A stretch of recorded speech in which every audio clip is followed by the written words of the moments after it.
हम लोगों को गुरुजी ने समय दिया, इसके लिए हम लोग उनके प्रति कृतज्ञ हैं। और मैं यहाँ हमारे लिए वही जितना गुरुजी पूजनीय है, गुरुजी के बाद उनके श्रद्धालु पूजनीय हो जाते हैं कि जो भगवान बैद्यनाथ और माता सती को और कथा सुनाने के लिए बहुत उत्सुक थे, उनको ये अवसर मिला। उन्होंने उस अवसर को लोगों के लिए, हमारे यहाँ कोई भूखा न रहे। वहाँ पे बाबा कुबेरेश्वर भंडारी के दरबार में, बाबा बैद्यनाथ के दरबार में कोई वहाँ भूखा न रहे, किसी को प्यास न लगे, इसलिए हम लोगों ने वहाँ पे भोजन का और जल का पर्याप्त प्रबंध किया हुआ। भक्तों के लिए अब एक सुनहरा मौका है, क्योंकि अंतर्राष्ट्रीय कथावाचक प्रसिद्ध प्रदीप मिश्रा जी के द्वारा झारखंड की धरती देवघर में कथा होने वाला है। इसको लेकर कई कार्यक्रम भी होने वाले, क्या कुछ उस दिन खास होने वाला है। सीधा हम जुड़ते हैं, किसी कारण प्रदीप जी मिश्रा जी नहीं आ पाए यहाँ पे, पर उनके मैनेजर है, सीधा उनके मैनेजर से जुड़ेंगे, बात करेंगे। जैसे कि आज किसी कारण से प्रदीप मिश्रा जी आज यहाँ नहीं जुड़ पाए हम लोग से, पर क्या कुछ उस दिन होने वाला, क्या कहेंगे आप? गुरुजी ने अपने व्यस्ततम समय में से समय निकाल कर, उनकी कथा कवर्धा में चल रही है, उसके बावजूद भी वो समय निकाल के आप लोगों से उन्होंने बातचीत किया ऑनलाइन। इसके लिए हम लोगों को गुरुजी ने समय दिया, इसके लिए हम लोग उनके प्रति कृतज्ञ हैं। और मैं यहाँ पर, उन्होंने मुझे भेजा है आप लोगों से चर्चा करने के लिए, बताने के लिए कि वहाँ पे क्या-क्या व्यवस्थाएँ हैं, उस व्यवस्थाओं को हम लोग प्रबंधन कैसे कर रहे हैं, जिससे ये बात पूरे झारखंड के लोगों तक पहुँच सके, लोग उत्साहित हों और लोग उसमें सहजता से उस कथा में भागीदारी महसूस कर सकें। जी, जैसा कि झारखंड की धरती देवघर में ये कथा होने वाला है 14 तारीख से 20 तारीख को, तो उसके लिए क्या कुछ तैयारियाँ की गई है? क्या सुरक्षा का, क्योंकि जिस प्रकार से प्रदीप मिश्रा जी का लोकप्रियता है, तो उनमें काफ़ी ज़्यादा भीड़ होने वाला है, तो इसको लेके क्या कुछ ध्यान में रखा गया?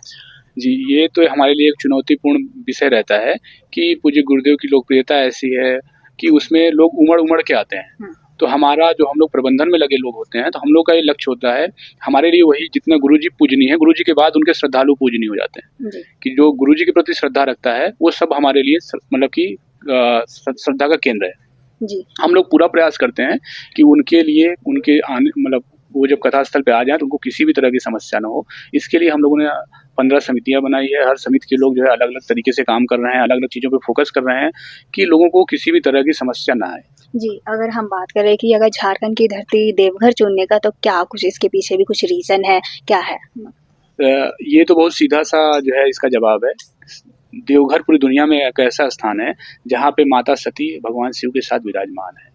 कि कोई भी शिव भक्त इस सौभाग्य को छोड़ नहीं सकता है। अगर किसी भी शिव भक्त से आप पूछें तो वो विह्वल हो जाता है, तुरंत वो उत्सुक हो जाता है, तुरंत तत्पर हो जाता है देवघर दर्शन करने के लिए।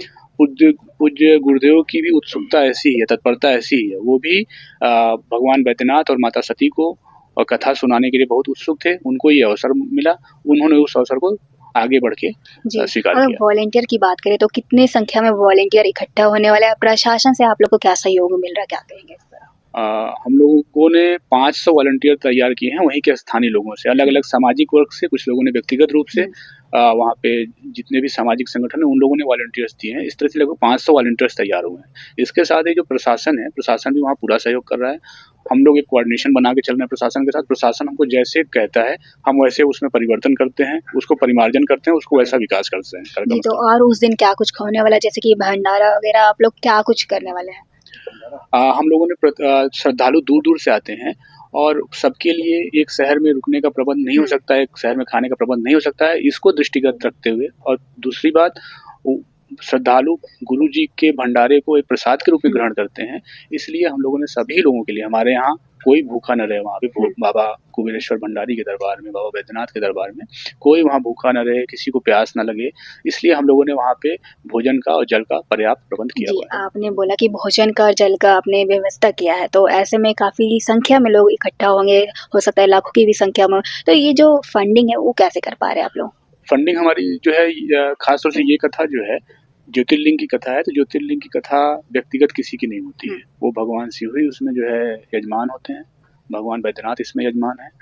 तो उसका समाज ही उसका मैनेजमेंट करता है, समाज ही उसमें जो है, जो संसाधन है उसको भी एकत्रित करता है। तो हम लोगों ने देवघर के समाज के ऊपर छोड़ दिया है कि देवघर के जो सामाजिक संगठन है, देवघर के जो प्रतिष्ठित व्यक्ति हैं, देवघर के जो समर्थ व्यक्ति हैं, वो सभी लोग मिलके इसका प्रबंध कर रहे हैं। वो लोग वहाँ अन्नदान कर रहे हैं। हम लोगों ने अन्नदान का एक काउंटर बनाया है और लोग उत्साहित होकर जो है उसमें आके अन्नदान कर रहे हैं कि जो हमारे देवघर में आने वाला कोई भी मेहमान भूखा न जाने पाए। जी, आपसे एक और सवाल रहेगी, क्या टाइमिंग क्या रहेगी? जैसे कि ये 14 तारीख से 20 तारीख तक चलने वाला है, तो कब से श्रद्धालु वहाँ आना स्टार्ट कर देंगे और क्या उनकी समय रहेगी कुछ? देखिए ऐसे तो कथा का समय प्रतिदिन 1 बजे से 4 बजे तक है। लेकिन कुछ श्रद्धालु या ऐसे गहरे भाव रखते हैं, ऐसे प्रगाढ़ भाव रखते हैं गुरुजी के प्रति, वो 1-2 दिन पहले आ जाते हैं कि उनको 1-2 दिन पहले आ जाते हैं, इसके पीछे भी कुछ कहानी होगी, क्या हो? जैसे कि इसके आप काफ़ी इसके करीब से जान रहे होंगे इसके गुरुजी को। पहले कारण यही रहता है कि उनको पंडाल में आगे का स्थान चाहिए होता है। वो आके पंडाल में आगे का स्थान ले लेते हैं, फिर वो अपने स्थान को जो है रिज़र्व रखते हैं और वहीं पे बैठ के कथा सुनेंगे। बस अपनी दैनिक दिनचर्या के लिए उठेंगे, भोजन के लिए उठेंगे तो और उसके बाद फिर आके वहीं उसी स्थान पे बैठ जाएँगे। इसलिए वो लोग उनके पास बहुत संसाधन नहीं होते, उनको जो है कहीं होटल में नहीं रह सकते या रह भी सकते हैं तो भी उनका इच्छा ही रहता है कि हम 5 दिन पंडाल में गुजारें। जी, 5 दिन पंडाल में वो लोग गुजार देते हैं। अगर सवाल रहेगा जैसे कि ये जो 14 तारीख से 20 तारीख तक चलने वाला है, ऐसे में मैनेज कैसे करते हैं? कथा का टाइमिंग वगैरह, फिर पब्लिक को फिर कैसे आप मैनेज करते हैं? हम लोग इसी दिन के मध्य में रखते हैं कथा कि जो भीड़ आने वाली है उसको भी कोई समस्या ना हो, जो कथा स्थल से जाने वाली भीड़ है उसको भी कोई समस्या नहीं हो। इसलिए हम लोगों ने 1 बजे से 4 बजे तक का समय उसको निर्धारित किया है। जी, आपका नाम? जी, आपका नाम? मेरा नाम डॉक्टर विवेक उपाध्याय है। जी, बहुत-बहुत शुक्रिया हमें तमाम जानकारी देने के लिए। अगर आप भी शिव भक्त हैं या फिर आप भी इस कथा में जुड़ना चाहते हैं, तो आपको बता दें कि जैसे कि इन्होंने सारी जानकारी दी है कि कब से कितने बजे तक ये कथा चलेगी और कौन से दिन से 14 तारीख से 20 तारीख तक ये कथा चलने वाली है। अगर आप भी इसमें इंटरेस्टेड हैं, तो आप भी जुड़ सकते हैं। फिलहाल के लिए इतना ही। ऐसे अपडेट के लिए बने रहें न्यूज़ रांची मेल के साथ। धन्यवाद। सभी का स्वागत है।